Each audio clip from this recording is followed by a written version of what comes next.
우리 지난주 말씀 잠깐 떠올려 볼까요? 바울이 그런 얘기를 했습니다.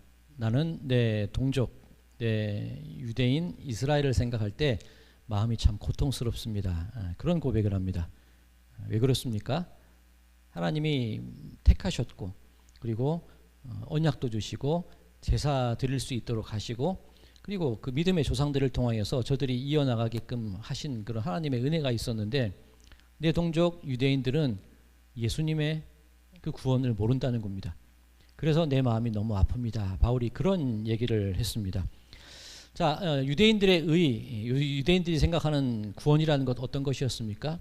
율법을 지키고, 이를테면 할례를 받고, 11조를 내고 금식을 하고, 그런 행위들을 통하여서 구원을 받는다고 생각을 했는데, 로마서에서 바울이 그렇게 얘기를 하죠. 그러나 하나님의 새로운 의, 예수 그리스도를 믿는 믿음으로 말미암아, 그 피로 말미암아 하나님께서 우리를 의롭다고 인정해 주시는 것, 그것이 우리를 구원한다고 바울이 얘기를 합니다. 그러니 그 구원의 은혜를 모르는 유대인들이 너무나 안타깝다는 겁니다. 너무나 마음이 아프다는 겁니다. 그런데 누군가 그 모습을 보고 이런 질문을 던질 수 있다는 겁니다. 우리 지난주 14절이었죠. 그런즉 우리가 무슨 말을 하리요? 하나님께 불의가 있느냐? 그럴 수 없느니라. 자, 왜 이런 질문이 나올 수 있습니까? 내가 야곱은 사랑하였고 내가 에서는 미워하였다. 그러니 하나님께서 누구는 사랑하고 누구는 미워하니 그것이 불의가 아니냐, 그렇게 질문을 할 수 있다는 거죠. 자, 이를테면 그런 겁니다. 에서 먼저 태어났고 같은 핏줄입니다. 이스라엘 백성 하나님께서 먼저 택하셨는데 에서를 미워하고 오히려 늦게 난 야곱, 늦게 믿은 이방인들을 하나님이 더 사랑하신다는 겁니다. 이게 불의가 아니냐고 질문을 던질 수 있다는 겁니다. 그에 대해서 이 바울이 대답하기를, 모세가 시내산에 하나님의 언약을 받으러 갔을 때 이스라엘 백성들이 자기들 마음대로 금송아지를 만들죠. 그리고 그것에 절하고 이것이 우리를 인도하여낸 신이다, 그렇게 믿습니다. 분명 저들은 죽어 마땅한 죄를 저지른 겁니다. 그런데 하나님께서 그 죽어 마땅한 자들을 살려주시고 용서하시고 당신의 백성으로 맞아주셨다는 겁니다. 그러니 하나님이 의롭지 않냐는 거죠. 왜 이방인들은 택하고 유대인들은 내버려 두셨어? 왜 저들에게 하나님의 의를 알지 못하게 하셨어? 그런 불의가 아니라는 겁니다. 죽어야 될 그들을 살려주셨으니 하나님이 의로우신 것 아니냐, 바울이 그 얘기를 했습니다. 자, 그때 나온 말이, 내가 긍휼히 여길 자를 긍휼히 여기고 내가 불쌍히 여길 자를 불쌍히 여기리라. 그죠? 이 시내산에서 있었던 하나님의 그 말씀을 인용해서 모세가 얘기를 한 겁니다. 자, 지난주까지 여기까지 살펴봤는데, 사실 지난주 9장 17절과 18절은 살펴보지 않고 그냥 넘어갔었습니다. 오늘 그 부분을 한번 먼저 보겠습니다. 자, 18절. 그런즉 하나님께서 하고자 하시는 자를 긍휼히 여기시고 하고자 하시는 자를 완악하게 하시느니라. 조금 전 15절에서 시내산에서의 그 일을 인용할 때에는 내가 긍휼히 여기고 내가 불쌍히 여기고 내가 용서했다, 그런 하나님의 모습만 나타났는데, 이 18절에 가서는 한 걸음 더 나가는 겁니다. 누군가는 완악하게 하고 누군가는 긍휼히 여기고. 자, 이 모습이 누군가의 눈에는 이것이 하나님의 불의로 여겨질 수 있다는 겁니다. 자, 이런 배경에서 오늘 19절에 질문이 나오는 겁니다. 19절입니다. 혹 내가 내게 말하기를, 그러면 하나님이 어찌하여 허물하시느냐, 누가 그 뜻을 대적하느냐 하리니. 왜 하나님이 누구를 완악하게 만드시고 왜 하나님이 그 사람을 책망하십니까? 그 질문을 하고 있는 거죠. 하나님이 능력이 많으신데 긍휼하시다고 하면서 왜 이스라엘 백성을 그렇게 내버려 두시고 왜 저들을 책망하십니까? 그 질문을 던지고 있는 겁니다. 자, 그렇다면 이 두 번째 질문, 누구는 긍휼히 여기시고 누구는 완악하게 하신다, 이 질문에 대한 어떤 대답이 로마서 9장 17절에 나와 있죠. 이 바로를, 애굽왕 바로의 경우를 들어서 얘기를 하는 겁니다. 이스라엘 백성들 출애굽할 때 바로가 방해하지 않았냐는 거예요. 하나님께서 10가지 재앙을 주시고 저들에게 계속해서 기회를 주셨는데, 이스라엘 백성들이 나올 수 있게 기회를 주셨는데 바로 왕이 다 그것을 거절해요. 그리고 10번째 재앙, 애굽의 모든 첫 번째 난 것들이 다 죽임을 당한 이후에야 이스라엘 백성들을 놓아줍니다. 그런데 또 마음이 바뀌어서 금세 홍해를 건너는 이스라엘 백성들을 쫓아가지요. 그런데 그것을 향하여서, 그것을 일으켜서 하나님께서 바로의 마음을 완악하게 하셨다. 그렇게 성경이 증언했습니다. 그러니 그거를 근거로 질문을 하는 거예요. 왜 바로는 완악하게 하시고, 왜 이스라엘은 구원하시고, 왜 이방인들은 구원하시고, 왜 유대인들은 내버려 두시고, 하나님이 불의하신 거 아니냐? 그렇게 질문을 하는 겁니다. 자, 그렇다면 이 문제에 대해서 바울이 어떻게 대답을 하고 있을까요? 자, 한 가지씩 문제를 한번 다시 살펴보겠습니다. 바로 왕은 하나님께서 그 마음을 악하게 만드신 걸까요? 자, 이 부분에 대해서는 이미 로마서 앞부분에서 바울이 대답을 낸 적이 있습니다. 의인은 없나니 한 명도 없다. 그죠? 모든 사람들이 다 악한 사람들이라는 겁니다. 자, 바로의 마음을 완악하게 하셨다. 그것이 어떤 의미냐면, 우리가 생각할 때는 바로의 마음을 완악하게 만드셔서 이스라엘 백성들을 못 나가게 막으셨어. 하나님이 그 마음을 그렇게 악하게 만들어 놓으셔놓고 왜 바로를, 애굽의 바로 왕을 탓하느냐, 그런 질문을 던졌던 겁니다. 그런데 로마서 3장 앞부분에서 의인은 하나도 없다는 거예요. 자, 한번 그런 생각을 할 수 있습니다. 이 애굽 왕 바로 왕이 성군이었고 착한 사람이었습니까? 그렇게 의로운 사람이었는데 하나님이 그 마음을 완악하게 바꾸셔서 이스라엘의 출애굽을 막았던 겁니까? 그렇지는 않죠. 이 바로 왕은 원래 악한 사람이었다는 겁니다. 그런데 의인은 없나니 하나도 없다? 바로만 악한 게 아니라 모두 다 악한 거예요. 이스라엘 백성들도 악한 사람들입니다. 그런데 바로는 버티는 거예요. 이스라엘 백성들은 하나님께서 그 악한 사람들임에도 불구하고 그들을 이끌어내셔서 하나님의 당신의 백성으로 만들고 언약을 맺고 어떻게든 나의 백성으로 변화시켜 나가는 그 과정이 출애굽의 과정이라는 겁니다. 즉 바로가 악해서 이스라엘 막은 게 아니라 모두 악한데 그 중에서 하나님께서 어떻게든 당신의 백성을 만들어내고 그 악함 가운데서도 하나님의 신실하심과 그 약속을 이루어내신다. 그것에 초점을 두자는 거예요. 우리는 자꾸 바로는 완악해, 이스라엘은 구원받았어, 하나님이 저 사람은 왜 저렇게 만드셨을까, 이 사람은 착하게 만드시고, 그 생각이 아니라 모두 악한 거예요. 그럼에도 불구하고 하나님께서 그 가운데에서 의로움을 일으키시고, 그럼에도 불구하고 그 가운데에서 하나님이 구원의 역사를 만들어내신다. 거기에 초점을 두자는 겁니다. 자, 그렇다면 또 따라오는 질문이 있을 수 있습니다. 그렇다고 치지만 누구는 불쌍히 여겨서 이끌어내시고 왜 바로는 완악한 마음 그대로 내버려 두셨어? 그죠? 이스라엘 백성들, 유대인들은 왜 예수님을 핍박하고 예수님을 죽이도록 그대로 내버려 두셨어? 그런 질문을 또 할 수가 있는 겁니다. 자, 그것에 대한 대답이 바로 토기장이의 비유입니다. 오늘 본문 20절과 21절입니다. 제가 읽겠습니다. 이 사람아, 내가 누구이기에 감히 하나님께 반문하느냐? 지음을 받은 물건이 지은 자에게 어찌 나를 이같이 만들었느냐 말하겠느냐? 토기장이가 진흙 한 덩이로 하나는 귀 쓸 그릇을, 하나는 천이 쓸 그릇을 만들 고난이 없느냐? 어떻습니까? 누구는 완악하게 만들고, 누구는 이끌어내시고, 누구는 불쌍히 여기시고, 누구는 그대로 멸망당하게 두셨다? 이게 왜 그렇습니까? 그런 질문을 던졌던 거지요. 그런데 그에 대한 대답이, 토기장이가 진흙 가지고 귀히 쓸 그릇과 천하게 쓸 그릇을 만들지 않냐? 만드는 사람 마음이다. 그렇게 얘기를 합니다. 즉 이것을 어떻게 이해할 수 있냐면, 하나님께서 누구는 책망하시고, 누구는 구원하시고, 누구는 완악하게 하시고, 누구는 그 완악함 속에서 건져내시고, 하나님 마음 아니냐, 하나님 뜻 아니냐, 당신이 그러시겠다는데 무슨 상관이냐, 우리가 그렇게 이해를 할 수가 있습니다. 여기서 이중 예정이 나오기도 했죠.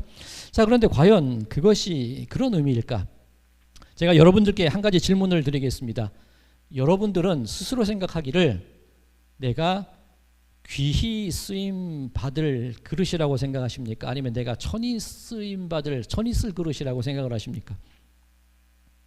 보통 우리는 그저 구원받았고 이렇게 이 자리에 나와 있으니 하나님을 잘 믿으니 귀히 쓸 그릇으로 우리가 만들어졌다. 그런 생각을 하기가 쉽습니다.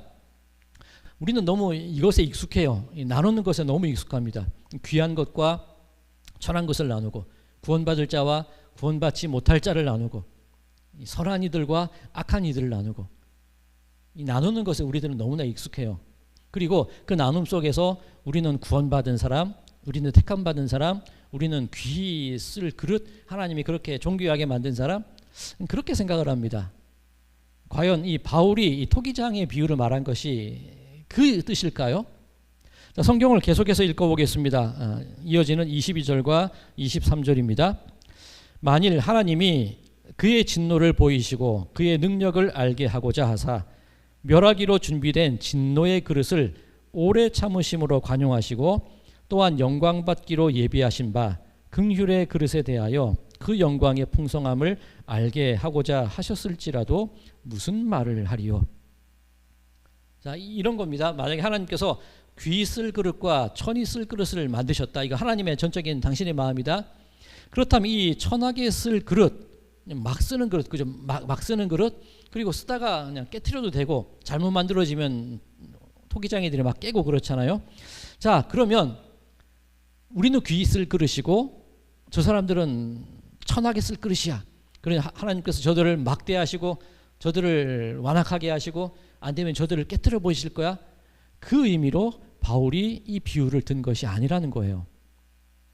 천하게 쓸 그릇, 귀하게 쓸 그릇이 있는데 이어지는 22절 보면 이렇게 되어 있습니다.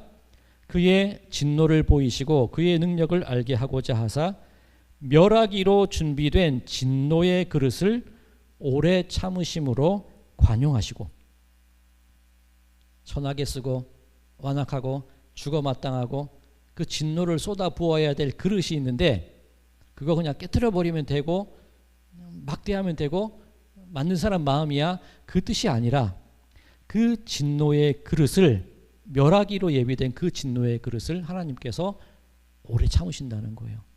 관용으로 오래 참으신다는 그 말씀을 하시는 겁니다.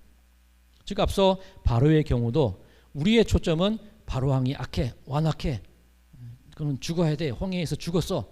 이스라엘 백성들은 구원받고 자꾸 나누길 원하는데 하나님의 마음, 그 출애굽의 목적, 출애굽을 할 때 우리가 초점으로 둬야 될 것이 무엇이냐? 완악한 사람 하나님께서 깨트리고 죽이셨어. 그 얘기가 아니라 그 모두 완악한 사람들 속에서도 하나님께서는 그 속에서도 이끄시고 그 진노를 오래 참으사 어떻게든 당신의 백성을 이끌어내고 당신의 백성으로 만들어 가시는 그 하나님의 관용에 우리들의 초점이 맞춰져야 된다는 겁니다. 자, 그러면 그런 질문을 던질 수 있습니다. 그 진노를 오래 참으시고 관용하시는 하나님, 바로 왕은 구원받았을까, 구원받지 못했을까? 자, 그 부분은 우리가 생각할 부분이 아닙니다. 이 부분이 바로 신앙의 신비예요. 그 구원의 권한, 구원은 하나님께 맡겨드려야 되는 겁니다. 그럼 우리는 어떤 생각을 해야 되나? 우리는 어떻게 살아가야 되느냐? 자, 오늘 이 얘기가 어디서부터 비롯되었냐면 바울의 그 마음부터 비롯되었잖아요. 내 동족 때문에 마음이 아픕니다. 우리 유대인들 아직도 하나님을, 예수님을 알지 못하는 저들 때문에 마음이 아픕니다. 고통스럽습니다. 거기에서부터 이 질문이 비롯된 겁니다. 자, 그렇다면 그 유대인들은 예수님을 핍박하고 죽였기 때문에 멸망당해야 된다? 그래서 마음 아프다? 그 얘기로 끝이 나는 겁니까? 그게 아니라는 거예요. 그 멸망받을 진노의 그릇이 있지만 하나님께서는 인내하시고 관용하심으로 그 진노의 그릇을 어떻게든 당신의 그릇으로 바꾸시고 변화시킬 분이 하나님이다. 그렇게 바울이 얘기하고 있는 겁니다. 자, 그럼 유대인들이 결국 멸망받는다는 얘기일까요? 아니면 하나님의 은혜를 받는다는 얘기일까요? 이 부분은 로마서 11장에서 다시 말하고 있으니까 거기서 다시 한번 더 자세히 살펴보겠습니다. 자, 이제 우리 얘기를 한번 해봅시다. 우리는 귀 쓰임받을 그릇일까요? 천이 쓰임받을 그릇일까요? 자, 오늘 계속해서 24절 한번 읽어보겠습니다. 이 그릇은 우리니 곧 유대인 중에서뿐 아니라 이방인 중에서도 부르신 자니라. 우리는 이 그릇으로 부름받은 겁니다. 그러면 지금 24절에 이 그릇은 우리니 할 때 이 그릇이 어떤 그릇을 가리킵니까? 귀 쓰임받을 그릇을 가리킵니까? 아니에요. 22절, 23절, 24절 쭉 연결해서 이어보면 우리가 바로 진노의 그릇이었다는 겁니다. 이 그릇은 우리니 할 때 우리는 진노의 그릇이었는데 그 진노의 그릇을 하나님께서 오래 참으시고 관용을 베풀어 주셔서 그래서 우리가 이렇게 살아 있습니다. 바울이 그 얘기를 하고 있는 겁니다. 자, 토기장의 비유, 귀 쓸 그릇, 천이 쓸 그릇을 만드셨고 우리 믿는 사람들은 귀하게 쓸 그릇이고 저 세상 사람들은 천하게 쓸 그릇이야. 결국 망하고 깨트려 버리실 거야. 그 얘기를 하는 게 아니라 우리가 바로 천하게 쓸 그릇이었다는 거예요. 내가 멸망받을 진노의 그릇이었는데 그럼에도 불구하고 하나님께서 참으시고 오래 참으셔서 우리를 하나님께서 귀하게 쓰이는 그릇으로 바꾸어 주셨다는 겁니다. 지금 내가 귀히 쓰임 그릇을 만들어진 게 아니라 천하게 쓸 그릇 진노의 그릇임에도 불구하고 하나님이 관용을 베풀어 주셨다는 거예요. 앞서 말씀님 그 출애굽기의 그 초점이 그거였잖아요. 바로와 같이 모든 악한 사람이었으나 그 가운데서 이끌어내신 하나님의 그 선하심 그것을 바라보자 그랬죠. 마찬가지로 이 그릇도 이 천하게 쓰임받을 그릇임에도 불구하고 하나님이 진노를 내리지 않고 긍휼의 그릇으로 우리를 변화시켜 주셨다는 겁니다. 자, 이 부분 우리 22절에서 24절 좀 우리 번역으로는 좀 어렵습니다만 제가 공동번역 성경으로 다시 읽어드리겠습니다. 공동번역 개정판 아무래도 이 공동번역이다 보니까 하나님을 하느님이라고 표현하고 있는데 뭐 이것을 우리가 개의할 필요는 없죠. 자, 22절 제가 읽겠습니다. 하나님께서는 당신의 진노와 권능을 나타내시기를 원하시면서도 당장 부수어 버려야 할 진노의 그릇을 부수지 않으시고 오랫동안 참아주셨습니다. 그것은 하나님께서 자비의 그릇에 베푸실 당신의 영광이 얼마나 풍성한지를 보여주시려는 것이었습니다. 그 자비의 그릇은 후에 영광을 주시려고 하나님께서 미리 만드신 것인데 그 자비의 그릇은 바로 우리들입니다. 하나님께서 불러주신 우리들 가운데에는 유다인뿐 아니라 이방인도 있습니다. 우리가 천하게 쓸 그릇이고 우리가 진노의 그릇이었다는 겁니다. 그러나 그 진노의 그릇을 하나님이 자비의 그릇으로 만들어 주셨다는 거예요. 자, 계속 이어지는 구절에서 이 호세아 말씀을 인용하면서 바울이 다시 한번 얘기를 하는 겁니다. 오늘 본문 25절과 26절입니다. 호세아의 글에도 이르기를 내가 내 백성 아닌 자를 내 백성이라 사랑하지 아니한 자를 사랑한 자라 부르리라.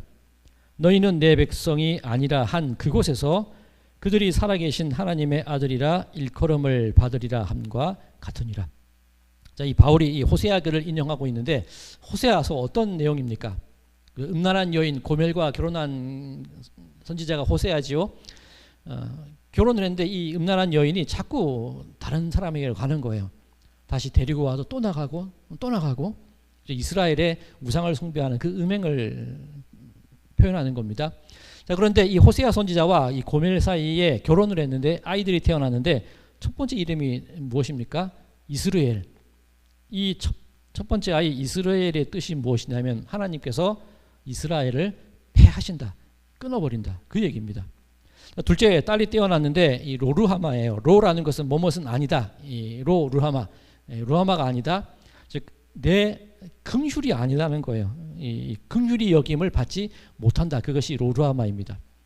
자, 아들을 또 하나 낳았는데 로함미, 뭐뭐가 아니다. 내 백성이 아니다. 그런 뜻입니다. 즉 정리를 해보면 호세아가 음란한 여인 고멜과 결혼을 했습니다. 이 음란한 여인은 자꾸 우상을 향해 나가는 이스라엘 백성입니다. 그 사이에 아이가 태어났는데 그 아이들의 이름을 보면 내 백성을 끊어버리겠다. 내가 긍휼을 주지 않을 거다. 너희는 내 백성이 아니다. 하나님이 그렇게 말씀하셨다는 거예요. 그죠? 이 진노의 잔, 그죠? 이 천이 쓸 그릇, 멸망받을 백성. 그런데 호세아서가 그렇게 이야기가 시작되지만 결국 하나님께서 무엇이라고 그 마음을 바꾸시냐면 내가 내 백성 아닌 자를 내 백성이라 사랑하지 아니한 자를 사랑한 자라고 하나님이 말씀하시겠다는 거예요. 그 진노의 그릇을 인내하시고 관용의 그 깊이로 다시 안아주셔서 내 백성이다, 내 사랑하는 자다, 그렇게 말씀해 주신다는 겁니다. 그 진노의 그릇, 그 천이 쓰임 받을 그릇을 하나님이 우리를 품어 주셔서 천하게 쓰려고 만들었지만 귀하게 쓰시겠다, 그 말씀을 하시는 거예요. 자, 이제 그 27절에서 29절까지 보면 이 중요한 단어가 하나 나오는데, 이 남은 자라는 그 단어가 나옵니다. 자, 이 남은 자가 뭘까요? 우리는 그렇게 생각합니다. 그죠? 이 믿음을 잘 지키고 이렇게 핍박과 박해 가운데서도 끝까지 이렇게 남아 있는 우리가 남은 자다, 그런 생각을 하기가 쉽습니다. 자, 이 남은 자란 얘기가 어디서 나온 얘기냐면 바로 이 엘리야로부터 나온 얘기입니다. 엘리야, 갈멜산에서 바알과 아세라 선지자 850명과 그렇게 대결을 하게 되죠. 그 속에서 하나님께서 불을 내려주셔서 엘리야의 기도를 들으십니다. 엘리야가 그 모든 악한 선지자들을 죽여버리라고 얘기합니다. 승리한 것 같았어요. 그런데 결과가 어떻습니까? 그 모든 이방의 선지자들을 죽이고 다시금 하나님을 향한 믿음이, 다시금 이 나라가 세워질 줄 알았는데 그 결과가 무엇이었냐면 이세벨이 나를 죽이려고 한다는 거예요. 엘리야는 그 자리에서 도망을 칩니다. 그리고 로뎀나무 아래에서 죽기를 바래요. 이제 내가 다시금 새로운 하나님의 나라가 시작될 줄 알았는데 정작 현실은, 결과는 내가 죽을 것 같은 그 현실이 주어졌다는 겁니다. 얼마나 실망스럽고 얼마나 그 마음이 어려웠을까요? 죽기를 바랬다는 거예요. 그때 나온 것이 바로 남은 자입니다. 저 혼자 남았습니다. 엘리야는 그렇게 얘기하죠. 하나님이 뭐라고 하십니까? 바알에게 무릎 꿇지 않은 7,000명을 내가 남겨뒀다, 그 얘기를 하세요. 자, 우린 여기서 앞서도 말씀드렸지만 그 남은 자, 믿음을 지키고 어떻게든 하나님의 뜻 가운데 살아가고 성별된 우리들, 그것이 남은 자라고 생각을 하는데 과연 그런 의미일까요? 자, 제 주변에는 그런 분들이 없었습니다만 우리 코로나 팬데믹 때 제가 어떤 동료 목사님과 이 얘기를 하면서 그런 얘기를 들었습니다. 그때 우리가 참 많은 어려움을 겪었잖아요. 그죠? 이 대면 예배를 못하게 하고 예배당에 나오지 못하게 하는 그런 때가 분명히 있었습니다. 자, 그런데 그럼에도 불구하고 그 어려움 속에서도 여전히 교회에 나오셔서 예배를 드리셨던 분들이 계셨어요. 정말 대단하신 분들입니다. 그런데 제 동료 목사님 교회에서 어떤 일이 있었냐면 분쟁과 갈등이 일어난다는 거예요. 나는 이렇게 남아서 예배를 드리고 예배당을 지켰는데 너희들은 이렇게 나오지 않고 온라인 예배나 드리고, 그런 일로 분쟁의 일들이 일어났다는 겁니다. 뭐 비난하자는 그런 뜻은 아니고 우리가 생각하는 남은 자가 그런 거예요. 남았어. 근데 과연 그 뜻일까요? 성경이 말하는 남은 자가 어떤 것이겠습니까? 하나님께서 그 남은 자에 관한 얘기를 하실 때 이 엘리사에게 또 그 말씀을 하세요. 네가 엘리사에게 기름을 부어서 선지자로 세우고, 그죠? 예후에게 기름을 부어서 왕으로 세우고, 모압의 왕 세워라, 그 말씀을 하시는 거예요. 나 혼자 남았고 아무것도 할 수 없었고 비전도 없고 그냥 이렇게 죽어버리면 좋을 것 같은, 내 눈에는 그렇게 보이는데 하나님의 눈에는 7,000명이 보이는 거예요. 나 혼자 남아서 나 혼자 믿음을 지켜서 그 의미가 아니라 하나님이 보시기에는 아무것도 아닌 것 같고 절망스러운 상황 가운데 여전히 세상 가운데 그 진노의 잔에 있는 사람들이지만 그들을 인용하고 관용하고 오래 참으심을 통하여서 그들로 긍휼의 잔으로 바꿀 사람들이 7,000명이나 남아있다는 거예요. 나는 못할 것 같고 이것이 끝인 것 같은데 나는 나 혼자만 보이는데 하나님의 눈에는 그 7,000명을 통하여서 일하실 그 하나님의 비전이 보이는 거예요. 그게 남은 자라는 그런 뜻입니다. 또 어떤 뜻이 있습니까? 앞서 출애굽기 얘기를 계속 말씀드리는데 나만 남았어, 나만 믿음을 지켰어, 나만 의롭고, 그게 아니라 하나님께서는 당신의 그 은혜의 깊이, 관용의 깊이, 그 품어주심, 인내하심의 깊이가 그만큼 깊으시다는 거예요. 우리가 자랑할 하나님은 나를 남겨주시고 나만 구원하시고 나를 이렇게 세우시고 나를 귀하게 만드셨어, 그 하나님을 자랑할 게 아니라 그 완악함 속에서도 바로의 완악함 속에서도 이스라엘 만드신 것처럼 그 세상의 그 호세아 시대의 그 완악한 이스라엘 백성들 가운데에서 저들을 다시금 백성으로 하나님의 사랑으로 이끌어 주신 것처럼 우리들의 삶 속에 천하게 쓸 것 같은 그 많은 사람들 가운데에도 하나님이 관용하시고 오래 참으시고 품어주심을 통하여서 그들을 나의 백성으로 인도하고 이끌어내실 그 하나님의 관용의 깊이, 그것을 우리들이 바라보아야 된다는 겁니다. 바울의 질문 그거였죠. 이스라엘 백성들, 유대인들, 예수님을 핍박했던 알지 못하는 저들 어떻게 될 것입니까? 저들은 망합니까? 사람들이 질문을 하죠. 그것이 하나님의 의로우심입니까? 누구는 선하고 누구는 악하고 누구에게는 긍휼을 베푸시고 누구는 완악하게 하시고 하나님이 의로우십니까? 그런 질문을 던지고 있지만 하나님이 그 마음의 깊이는 그 남아있는 자들을 품으시고 안으시고 그 천이 쓰일 그릇을 만드셨지만 자비의 그릇으로 그들의 삶을 변화시켜 나가시는 것이 하나님의 마음이다. 그것을 바라보자는 겁니다. 자, 그렇다면 어느 누가 감히 구원받을 자와 그러지 못할 자, 완악한 자 구분하고 나눌 수 있겠습니까? 누가 감히 우리는 귀 쓰는 사람들이고 저들은 천이 쓰는 사람이야, 세상에 망할 사람들이야, 누가 그렇게 얘기할 수 있겠냐는 거예요. 바라기 우리 성도님들의 삶 속에 그 하나님의 눈으로 세상을 바라보시는 우리 성도님들이 되시기를 바랍니다. 나만 남았고 나만 지키고 우리만 의로운 이것이 아니라 그 관용의 깊이, 그 은혜의 넓이, 하나님의 그 사랑의 마음, 그렇게 품어주시는 그 하나님을 바라볼 때 우리는 한 명만 남았어, 나만 살아있어, 나만 할 수 있어, 나만 좋은 기회, 그 마음이 아니라 하나님께서 내가 7,000명을 남겨뒀어, 그들을 통하여 나의 일을 이루어 갈 거야, 그렇게 말씀하시는 하나님의 눈, 하나님의 마음을 바라볼 수 있는 우리들이 되어야 할 줄로 믿습니다. 그렇게 될 때 하나님의 그 마음, 그 믿음을 우리가 가지게 될 때 이 세상 가운데에서도 아마 우리들 하나님의 관용의 마음처럼 품고 안고 기다리는 그런 삶이 될 줄로 믿습니다. 우리 성도님들의 삶이 그 자비의 그릇, 그 은혜, 하나님의 관용의 깊이, 그 속에서 살아가심을 통하여서 함께 하나님의 마음으로 한 명이 아니라 7,000명의 남은 자들을 바라볼 수 있는 그런 우리 성도님들의 삶이 되시기를 주님의 이름으로 간절히 축원드립니다.